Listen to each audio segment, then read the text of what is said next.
Fall forward. This is what I mean. Reggie Jackson struck out 2,600 times in his career, the most in the history of baseball. But you don't hear about the strikeouts. People remember the home runs. Fall forward. Thomas Edison conducted 1,000 failed experiments. Did you know that? I didn't know that. Because the 1,001st was the light bulb. Fall forward.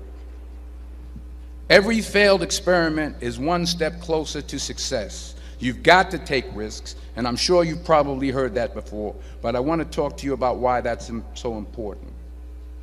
I got 3 reasons, and you can pick up your iPhones.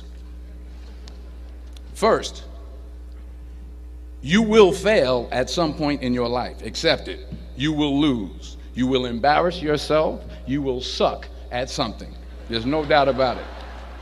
And I know that's probably not a traditional message for a graduation ceremony, but hey, I'm telling you, embrace it, because it's inevitable. And I should know. In the acting business, you fail all the time. Early on in my career, I auditioned for a part in a Broadway musical. Perfect role for me, I thought, except for the fact that I can't sing. So I'm in the wings, I'm about to go on stage, but the guy in front of me, he's singing like Pavarotti. He's just, and he's just going on and on and on, and I'm just shrinking. I'm getting smaller and smaller. So they say, "Oh, thank you very much, and you'll be hearing from us." So I come out with my little sheet music, and it was Just My Imagination by the Temptations. That's what I came up with.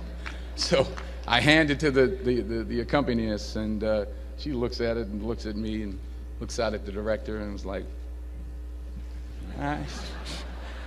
So I start, I'm going to sing. I'm like, it's just my imagination once again, and then coming away with me. And I'm not saying anything, so I'm thinking I'm getting better. So I start getting into it.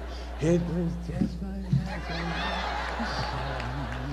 Running. This, thank you very much, Mr. Washington. Thank you. So I assumed I didn't get the job. But the next part of the audition, he called me back. The next part of the audition is the acting part of the audition. So I'm like, hey, okay, maybe I can't sing, but I know I can act. So they pair me with this guy, and again, I didn't know about musical theater. And musical theater is big, so they can reach everyone all the way in the back of the stadium.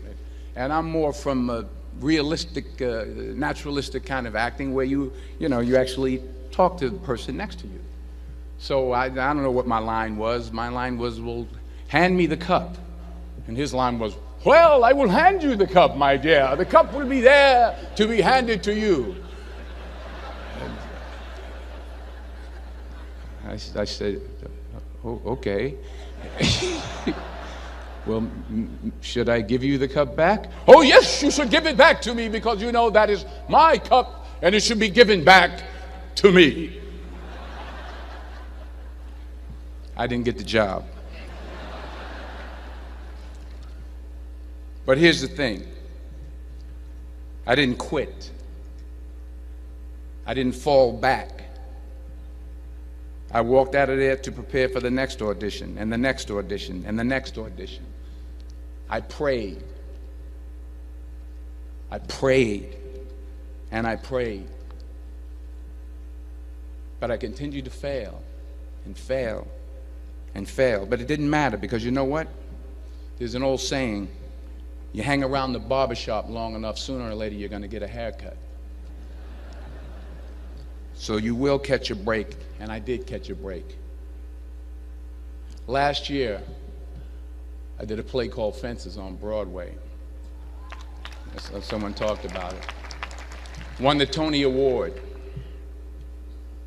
And I didn't have to sing, by the way. But here's the kicker. It was at the Court Theater. It was at the same theater that I failed that first audition 30 years prior. The point is, and I'll pick up the pace, The point is, every graduate here today has the training and the talent to succeed. But do you have the guts to fail? Here's my second point about failure.